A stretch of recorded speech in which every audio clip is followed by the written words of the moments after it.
ሰላም ሰላም በድጋሚ መጥቼ ተመልሼ በጣም ኤፋ ሆቶ ነው መጥቶ ሲያወራ ነበር። ኤፋ እኔ እንጃ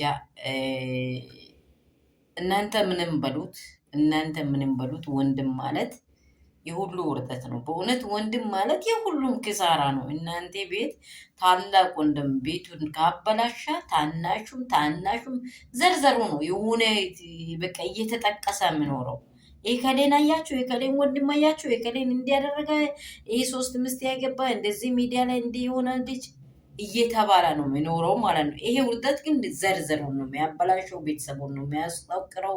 የወለደውን አባት ምን አይነት ነው ብሎ ነው የሚያሳፍረው። በጣም አሳፋሪ ነው አብርሃም የሚሰራው ነገር።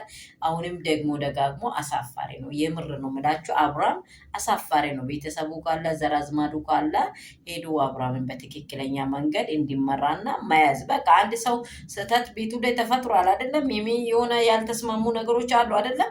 በቃ ራሱን ሆኖ ብቻውን ሆኖ ወይንም ይቀመጥ፣ በቃ ከሁሉም ወጥቶ ይቀመጥ ሰላማዊ መንገድ።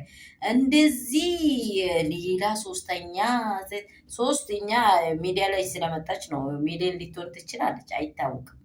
ስለዚህ በጣም ኢፋን ዛሬ በጣም ነው የሚያመሰግነው፣ ሁሌም ነው የሚያመሰግነው። የሌው ላይ ማካታ አጎት ልዩ ወንድም ነህ፣ ተባረክ የልጅ አዋቂ ብዬዋለሁ። ሰላም ሰላም የኔ ቤተሰብ እንደምን አላችሁ? የሩትዬ ፋሚሊዎች ሁላችሁንም ያላችሁበት ሰላምና ጸጋ ብዝት ይበልልኝ።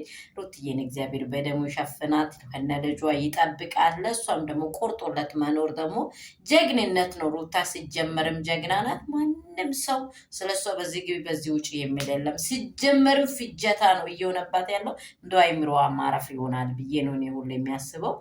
ላይክ እና ሼር ሰብስክራይብ እንዳይረሳ የኔ ውዶች የኔ እንቆች። ዛሬ ይፋ የተናገረው ነገር ለወንድሙ በጣም ትክክለኛ መንገድ ነው ከተመለሰለት ዴቭ ጋር በጣም ሆቶ ነው ተናግሯል። ብዙ ነገር ያሰድባል ይሄ ነገር ብሎ በጣም አስጠነቅቋል። በጣም ደስ የሚል ነው። አብርሃም አይሚሮ ከዚህም ዘልቆ ሳይሄድ ምናልባት በሶስት ቀን የቀጠረ ነገር ነው ወይስ እዛ ጉዞ የቀረው ቀን ነው ሚስቱ ጋር የተስማማው? መጀመሪያም የነበረ ኬዝ ነው ይሄ። ይህንን እኛ የምናውቀው ጉዳይ የለም፣ ግን ሚዲያ ላይ የሚመጣውን ነው የምንመለከተው። ለልጁ ግን እግዚአብሔር ልቦና ይስጠው ነው እኔ የሚለው።